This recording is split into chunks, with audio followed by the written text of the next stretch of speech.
Damn it. ఏంటిటా కుండబద్దలు కొడతా అత్త. నమస్కారం, కుండబద్దలు ప్రేక్షకులకి స్వాగతం. నేను గౌతమ్ కాటా. ఈ వీడియోలో నేను మీతో చెప్పాలనుకునే అంశం, కేంద్రంలో మోడీ తిరిగి ప్రధాని అవటం కష్టమే అనేలాంటి సర్వే ఒకటి మన దగ్గర ఉంది. నేను మొన్ననే అనౌన్స్ చేశాను మన కుండబద్దల ఛానల్లో. మనకు అందిన ఒక సీక్రెట్ సర్వే. ఇది ఎవరి కోసమో, ఏ పార్టీ కోసమో, ఇంకో దానికోసమో చేసింది కాదు, కానీ కొన్ని కార్పొరేట్ శక్తుల కోసం చేసిన ఒక సర్వే. దాని తాలూకు రిపోర్టు మనకిచ్చారు. డైరెక్ట్గా దాన్ని చూపించొద్దు అని వాళ్ళు కోరుకోవటం మూలాన డైరెక్ట్గా వాళ్ళు ఇచ్చిన పీడిఎఫ్లు మనం చూపించలేక మనం కొంచెం రీరైట్ చేయాల్సి వచ్చింది. దాన్ని మీకు చూపించే ప్రయత్నం కూడా చేస్తాను. ఇక ఇందులో ఓవరాల్గా ఉన్న 543 సీట్లకు గాను జరిగిన ఈ సర్వే దీంట్లో ఎన్డీఏ 220 నుంచి 235 సీట్ల వరకు మాత్రమే సాధించే అవకాశం ఉంది అనేది వీళ్ళు చెప్తున్న సర్వే రిపోర్టు. ఈ సర్వే రిపోర్ట్ని మనం ఇంతకు ముందు వచ్చిన టైమ్స్ నౌ ఈటీజీ సర్వే రిపోర్ట్తో కూడా పోల్చి చూసుకున్నప్పుడు కొంచెం తేడాలు బాగానే కనిపిస్తున్నాయి. మరి అక్కడ వాళ్ళకి 288 నుంచి 315 సీట్లు ఎన్డీఏ సాధించే అవకాశం ఉందని వాళ్ళు చెప్తూ ఉన్నారు.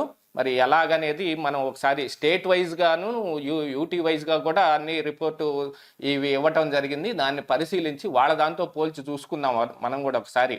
మరి వీళ్ళు చెప్పిన దాని ప్రకారం ఏం జరుగుతుంది, వాళ్ళు చెప్పిన దాని ప్రకారం ఏం జరుగుతుందని. ఎన్డీఏ అయితే 220 నుంచి 235, ఇండియా కూటమి 240 నుంచి 264. ఇంత బలం ఎలా వస్తుందో కూడా ఒకసారి మనం ఆలోచించుకుందాం. ఇక ఇతరులు 52 నుంచి 58 సీట్లు సాధించే అవకాశం ఉందని చెప్తూ ఉన్నారు. ఎన్డీఏ అంటే బ్రిస్క్గా అందరికీ తెలిసిందే.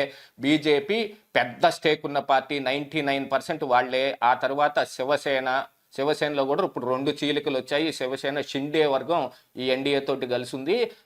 ఉద్ధవ్ థాకరేది ఇండియాతో కలిసి ఉంది. మరి ఈ శివసేన ఎంత ప్రభావం చూపించగలదో చూడాలి. గత ఎన్నికల్లో మాత్రం అంతా కలిసే ఉంది కాబట్టి 15 సీట్లు దాదాపు వచ్చాయి. ఇక తర్వాత ఎన్పీపీ మొన్ననే జాతీయ పార్టీగా అనౌన్స్ చేయబడింది. కాకపోతే ఇది నార్త్ ఈస్టర్న్ స్టేట్స్లో ఉన్న వేరియస్ స్టేట్స్లో విస్తరించి ఉండటం మూలాన, అక్కడ సీట్లు సాధించడం మూలాన జాతీయ హోదా వచ్చింది. కానీ ఇదేం బిగ్ నెంబర్ ఆఫ్ చేంజ్ చూపించగలిగే పార్టీ కాదు. దాంతోపాటుగా జేడీఎస్ కుమారస్వామి పార్టీ దేవగౌడది ఎంత ప్రభావం చూపిస్తో మనందరికీ తెలిసిందే. ఇక అద్వాలేది రిపబ్లికన్ పార్టీ ఆఫ్ ఇండియా, ఇలాంటి పార్టీలు మాత్రమే ఉన్నాయి.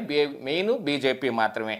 కానీ ఇండియా కూటమికి వచ్చేటప్పటికి కాంగ్రెస్ పార్టీ గతంలో 52 సీట్లు సాధించింది. దాంతోపాటుగా డిఎంకే, స్టాలిన్ కరుణానిధి వాళ్ళ పార్టీ, తృణమూల్ కాంగ్రెస్ పార్టీ మమతా బెనర్జీది, జేడీయూ నితీష్ కుమార్ది, Janata Dal united party, Shiv Sena Uddhav Thackeray party, NCP Sharad పవార్ది, సిపిఐ సిపిఎం, ఇక తీసి పక్కన పెడితే ఎస్పీ సమాజ్వాదీ పార్టీ అఖిలేష్ యాదవ్ది, ఇంకా జమ్మూ కాశ్మీర్లో ఫారూక్ అబ్దుల్లా పార్టీ, జేకేఎన్సీ, ఆప్ అరవింద్ కేజ్రీవాల్, రాష్ట్రీయ జనతాదళ్ లాలూ ప్రసాద్ యాదవ్ది, జేఎంఎం అంటే జార్ఖండ్ ముక్తి మోర్చా హేమంత్ సోరెన్ పార్టీ, ఆర్జేడీ ఇక్కడ బీహార్లో వచ్చేసి మహాగఠబంధన్ ఉంది.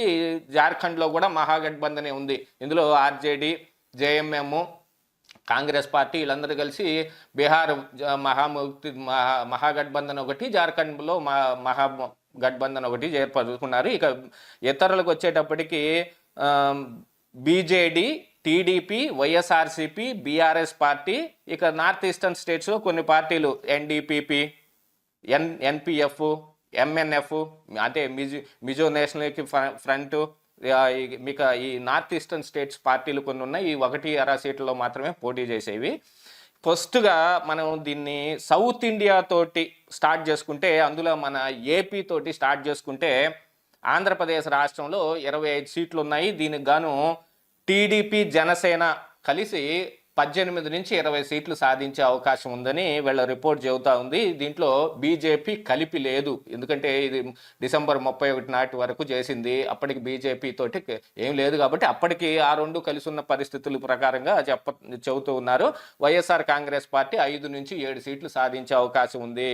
ఇక్కడ వీళ్ళు ఎవరు ఎన్డీఏతో కానీ ఇండియా కూటమితో కానీ లేరు. వీళ్ళు ఇతరులు దీని కిందకే వస్తారు. టీడీపీ గెలవనివ్వండి, వైసీపీ గెలవనివ్వండి.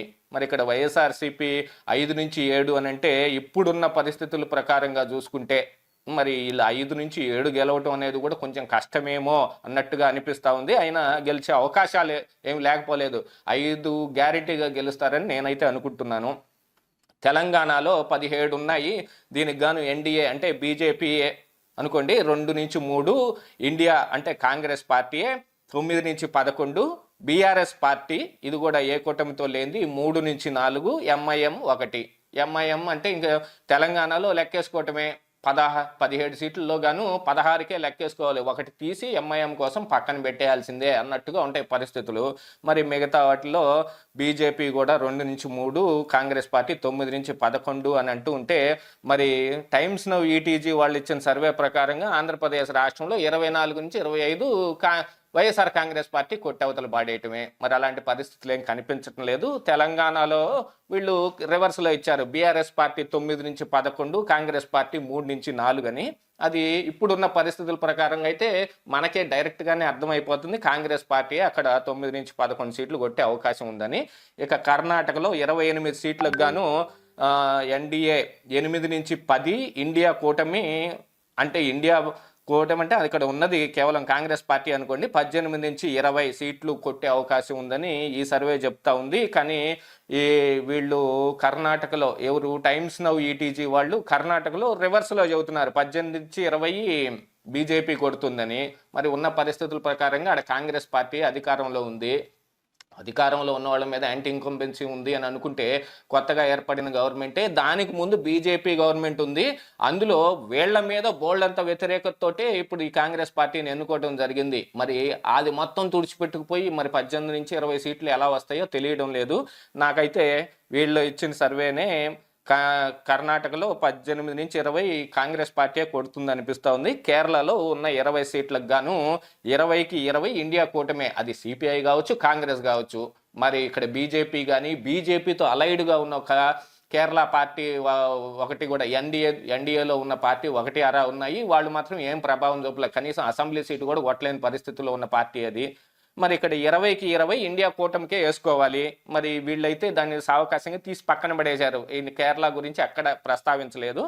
ఇక తమిళనాడులో 39 స్థానాలకు గాను ఎన్డీఏ 0 అంటే బీజేపీ పార్టీ. ఎందుకంటే ఏఐడిఎంకే ఎన్డీఏలోంచి బయటకు వచ్చేసింది. అది కూడా ఇతరులో ఉన్న పార్టీయే. అందుకని బీజేపీ ఏం కొట్టే అవకాశం లేదు. ఇక్కడ ఇండియా కూటమి అని అంటే డిఎంకే ఇండియా కూటమితోటే కలిసి ఉంది. ఇక దీని ప్రకారంగా చూస్తే డిఎంకే 35 నుంచి 39, ఇక్కడ ఏఐడిఎంకే 0 నుంచి 4 కొట్టే పరిస్థితులు కనిపిస్తూ ఉన్నాయి. దీని ప్రకారంగా చూసుకుంటే మరి ఇది నిజమే అనిపిస్తూ ఉంది. అక్కడ కాంగ్రెస్ పార్టీ కానీ డిఎంకే కానీ 35 నుంచి 39 స్థానాలు గ్యారెంటీ కొట్టొచ్చు. ఇది పరిస్థితి. ఓవరాల్గా సౌత్ ఇండియాలో చూసుకుంటే కనుక 129 స్థానాలకు గాను ఇక్కడ బీజేపీ ఎన్ని స్థానాలు కొట్టే అవకాశం కనిపిస్తోంది అని అంటే 8 నుంచి 10 కర్ణాటకలోను, తెలంగాణలో 2 నుంచి 10 అంటే మొత్తం 10 నుంచి 13 స్థానాలు, కనీసం 15 స్థానాలు కూడా కొట్టలేని పరిస్థితి. ఏది 129 స్థానాలకు గాను. మరి ఇలాంటి పరిస్థితులు ఉంటే సౌత్ ఇండియాలో మరి బీజేపీ తుడిచిపెట్టుకుని పోయినట్టే కదా. ఉన్న 5 స్టేట్స్లో పరిస్థితి ఇలాగుంటే 129 స్థానాల్లో 15 స్థానాలు వస్తాయి. ఇక నార్త్ ఇండియాకి వెళ్ళి బీజేపీ ప్రభావం ఉన్న స్థానాలు ఏంటి అనేది చూద్దాం. అది మరొక వీడియోలో చేయటం జరుగుతుంది. దయచేసి పార్ట్ 2ను కూడా మీరు చూడవలసిందిగా కోరుకుంటూ ఉన్నాను.